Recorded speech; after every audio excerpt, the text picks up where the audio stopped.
ये लोकतांत्रिक देश है, एक लंबे समय से इसकी पहचान है। दुनिया का सबसे बड़ा लोकतंत्र जो है उसका हम लोग श्रेय लेते हैं। तो लोकतंत्र में विरोध को लाठियों से नहीं कुचला जा सकता, विरोध को सुनना पड़ेगा। और जो सत्ता में आसीन है उनको विरोध का कारण और उसका निवारण दोनों करने पड़ेंगे। कल जो हुआ वो क्यों हुआ? अगर सरकार संवाद करती, हम जब हाउस में आते हैं तो ये कहा जाता है कि विपक्ष हंगामा ना करे, संवाद करे। संवाद होना बहुत जरूरी है। तो आपने 30 दिन से जंतर मंतर देश की राजधानी में प्रोटेस्ट चल रहा है, 20-20 दिन से लोग भूख हड़ताल बैठे हैं, आप क्या उनके मरने का इंतजार करते? आपने संवाद क्यों नहीं किया?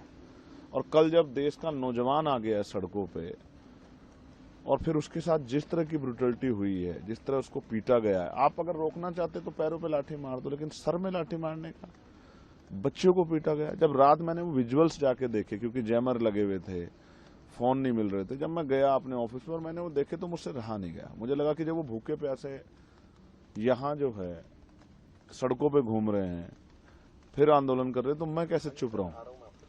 इसलिए मैंने तय किया कि मैं अपनी जिम्मेदारी को अदा करूंगा, मिट्टी का कर्ज अदा करूंगा, एक युवा होने का कर्ज अदा करूंगा, और मैं भी बैठूंगा आंदोलन पे। और मैं रात से बैठा हूं, लेकिन कुदरत मेरी बड़ी परीक्षा ले रही है कि बारिश नहीं रुकी रात से, ना रुके बारिश। मैं एक भारतीय युवा हूं, युवाओं का दर्द समझता हूं, और इस मिट्टी को का कर्ज उतारने के लिए, उन युवाओं के साथ खड़े होने के लिए जो आज भी आंदोलन बैठे हैं, उनको मदद करने के लिए, उनको सपोर्ट करने के लिए यहाँ बैठा हूँ। और सरकार से आग्रह कर रहा हूँ, देश के प्रधानमंत्री से, कि उन नौजवानों को सुने।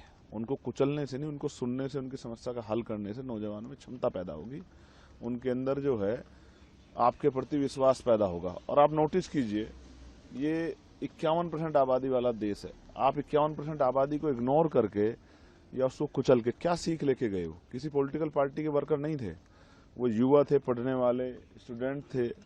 कल का भविष्य थे, कोई आईएएस बनेगा, कोई आईपीएस बनेगा, कोई वकील बने, कोई जज बने, कोई पत्रकार बने, चित्रकार। क्या तस्वीर बनी उनके मन में लोकतंत्र की कि वो दिल्ली आए और लाठी डंडे खा के गए। ये तकलीफ दे है। इसलिए एक पढ़ा लिखा जागरूक भारतीय नागरिक होने के नाते और इस संसद का सदस्य होने के नाते मैं पूरी रात बाबा साहब की स्टैचू के नीचे शक्ति लेके बैठा रहा कि मैं इस लड़ाई को लड़ सकूं और उनके साथ खड़े हो सकूं, उनके तकलीफ को साझा कर सकूं। कब तक आप बैठे रहेंगे? देखिए, अभी स्पीकर सर से बात हुई मेरी, मैंने उनको भी बताया। उन्होंने पूछा कि बैठने का कारण क्या, मैंने उनको बताया कि जो लाठियां पड़ी है नौजवानों पे, उसका जवाब सरकार को देना पड़ेगा।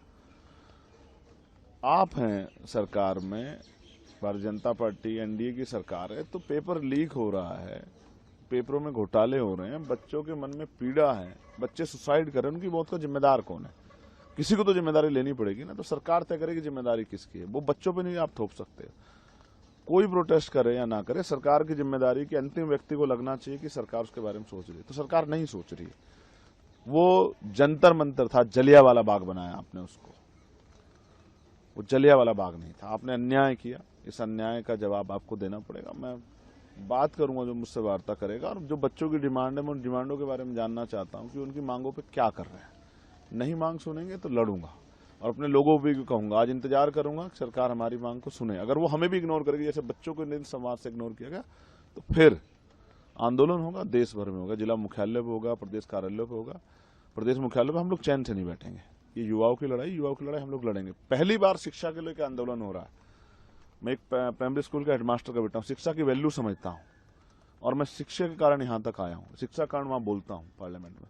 तो शिक्षा का आंदोलन ये हमारा आंदोलन है, ये किसी पार्टी का नहीं, किसी एक व्यक्ति का नहीं, सबका आंदोलन है। हम चाहते हैं बेहतर शिक्षा इस देश में आए, शिक्षा में सुधार हो, कक्षा 1 से 12 तक सबको जो है फ्री शिक्षा मिले, और वो क्वालिटी एजुकेशन हो कि बच्चा अपने पैरों पर खड़ा हो सके।